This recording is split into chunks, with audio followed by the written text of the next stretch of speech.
The economy is changing, and many economists have said that it's not clear what will happen next. Yeah, and the type of change can really put a strain on families, students in particular.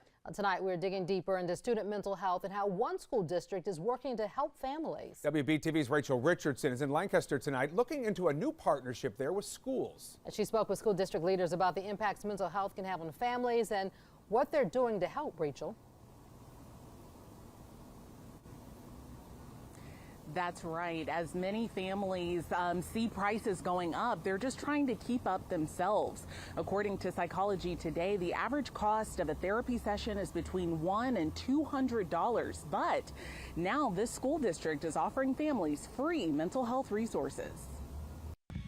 Studies done under the National Institute of Health show that economic stressors can have an impact on children. Being hungry, worried about things, and so if we can give an avenue to help families and ease some of the barriers, ease some of the tension that our students are struggling with, it will be worth it. This resource isn't just for parents. Lancaster County Schools has recently partnered with the Cook Center for Human Connection to offer families free online resources and courses to help teach parents about different mental health challenges. I think the mental health crisis that our students are facing, and more importantly, the family is kind of struggling, not knowing where the resources are, how to access them, how to best support their children. Now's a great time to offer this to our families. District leaders say they've seen students struggle with anxiety and depression.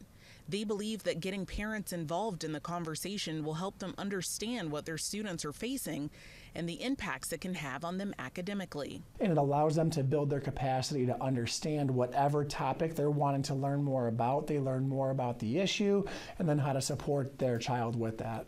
These student services leaders explain that some students in the district have more access than others.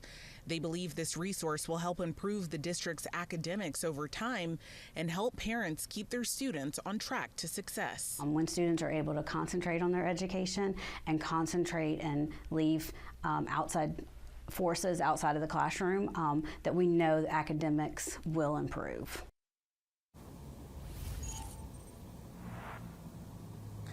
So again, the school district leaders that I spoke with today shared that they know that many families and students don't have the availability or access to get to mental health care, but they're hoping that this new partnership changes that. They're also hoping that it breaks down some stigmas. In Lancaster, Rachel Richardson, WBTV on your side. Really valuable resources. Rachel, thank you. Now, Lancaster's efforts come as a nonprofit is expanding its youth mental health services